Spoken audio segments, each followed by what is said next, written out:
এই সপ্তমী পূজাত বিশেষকৈ তেওঁ কালৰাত্ৰিৰ ৰূপত থাকে।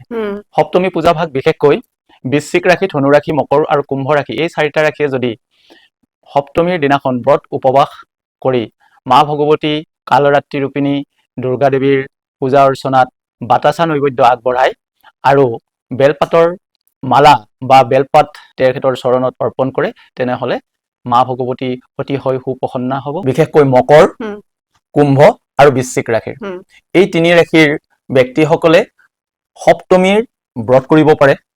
মানে ব্ৰত তেওঁলোকে বহু ধৰণে কৰিব পাৰে। নিৰ্জল ব্ৰত কৰিব পাৰে। নিৰ্জল ব্ৰতটো হ'ল মানে তেওঁ এটোপাও দিনটোত পানী নোখোৱাকৈ মানে থাকি উঠি তেওঁ মা ভগৱতীৰ ওচৰত পূজা অৰ্চনা কৰিব পাৰে, শৰাই নৈবেদ্য আগবঢ়াব পাৰে। আৰু কোনোবাই ফলাহাৰ কৰি মানে ফল বুলি ক'লেও কিন্তু কল খাব নালাগে।